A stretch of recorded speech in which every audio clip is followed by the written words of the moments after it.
السلام علیکم ورحمۃ اللہ۔ ایک دفعہ کا ذکر ہے کہ ایک جنگل میں ایک شیر رہتا تھا۔ ایک دن وہ شیر سو رہا تھا کہ اچانک ایک چوہا وہاں آ گیا اور شیر کے بالوں میں گھس کر کھیلنے لگا۔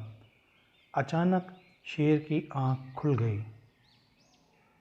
اس نے چوہے کو پکڑ لیا۔ چوہا ڈر گیا۔ وہ شیر سے منت کرنے لگا کہ مجھے چھوڑ دو، میں آئندہ ایسا نہیں کروں گا۔ شیر کو اس پہ رحم آ گیا۔ اس نے چوہے کو چھوڑ دیا۔ چوہا جاتے جاتے شیر سے کہنے لگا کہ میں اس احسان کا بدلہ ضرور دوں گا۔ شیر ہنس پڑا۔ ایک دن کچھ شکاری جنگل میں آ گئے۔ انہوں نے جال ڈال کر شیر کو پکڑ لیا۔ وہاں اچانک وہی چوہا بھی آ گیا۔ اس نے اپنے دانتوں سے جال کو کاٹ دیا۔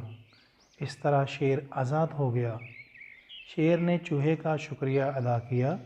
چوہے نے کہا کہ کوئی بات نہیں، ایک دن آپ نے میری مدد کی تھی اور آج میں نے آپ کی مدد کر دی، اس میں شکریہ کس بات کا۔ پیارے بچوں، ہمیں اس سے سبق ملتا ہے کبھی بھی کسی بھی نیکی کے کام کو چھوٹا نہیں سمجھنا چاہیے، کیونکہ کیا پتہ کل کو اللہ پاک اسی چھوٹی سی نیکی کی وجہ سے ہمارے کسی بڑے گناہ کو یا بڑی مشکل کو ہمارے لیے آسان کر دے۔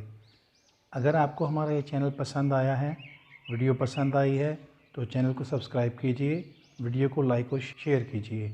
اللہ حافظ، شکریہ۔